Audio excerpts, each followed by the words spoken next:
Bom dia, boa tarde, boa noite. Me chamo Gabriel Arcanjo. Vou apresentar a atividade avaliativa 2 da disciplina de Fundamentos da Mecânica dos Sólidos, ministrada pelo professor Bernardo Neto. Vou apresentar a análise de um trampolim. Vou apresentar também a análise de esforço solicitante, discutir acerca do diagrama de esforço cortante e do diagrama de momento fletor.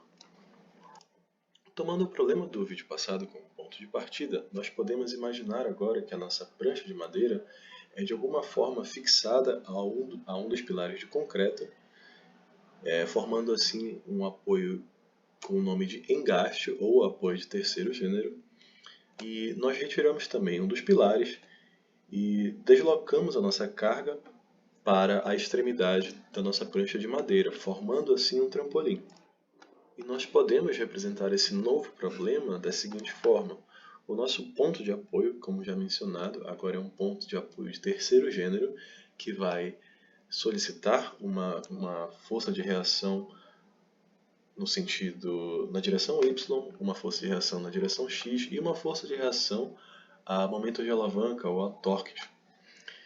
A nossa carga ela continua sendo representada por um vetor de intensidade P, e a nossa prancha continua sendo representada por um eixo sem espessura, sem massa e absolutamente rígido. E para analisar esse sistema, nós podemos novamente utilizar as equações de equilíbrio. Então, a primeira coisa que nós podemos perceber, como no último vídeo, é que Rx será igual a zero, porque P age somente, a nossa força P age somente na direção Y, e não há nenhuma resultante a mais na direção X. Da mesma maneira, podemos analisar os momentos de alavanca que acontecem no sistema, lembrando que o momento ele vai ser uma relação entre uma força e um braço de alavanca no qual essa força ocorre.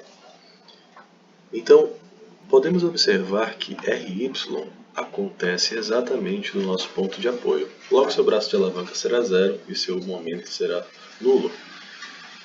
P acontece a uma distância L do nosso ponto de apoio e provoca um momento com sentido horário.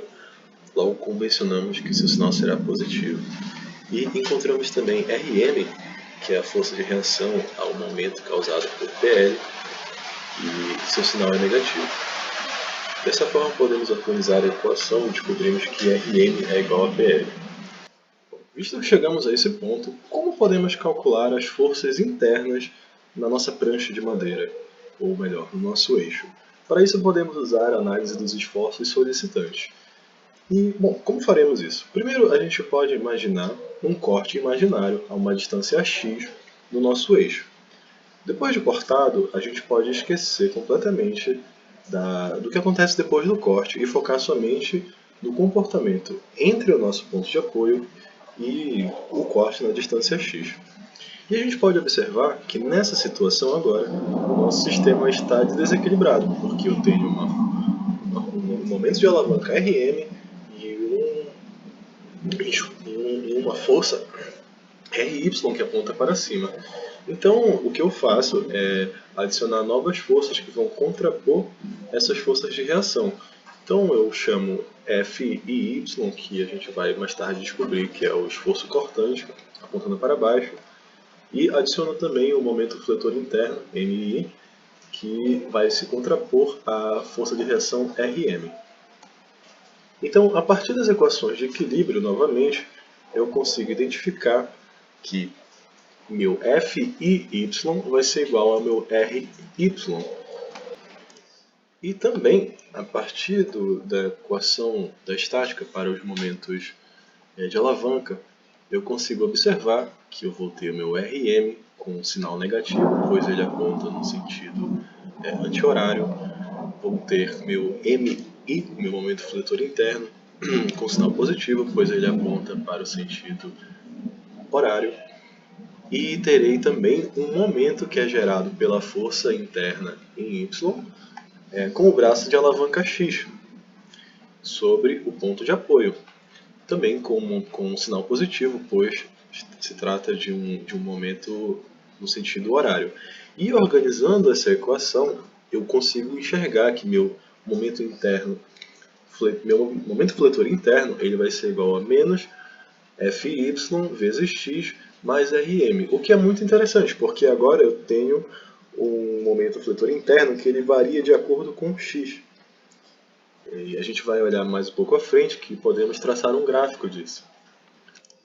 Nós conseguimos agora retornar aos resultados da nossa primeira análise, em que descobrimos que f e y, na verdade, é igual a p, e conseguimos plotar um gráfico que nos mostra o comportamento do nosso esforço cortante ao longo do nosso eixo, ou da nossa prancha de madeira.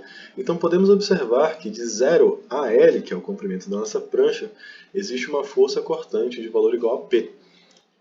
De maneira similar também, nós conseguimos observar nossos resultados obtidos na segunda análise, em que podemos substituir os valores que já foram encontrados e plotar esse gráfico, e teremos o diagrama de momento fletor, e conseguimos observar que o momento fletor ele decresce de 0 a L.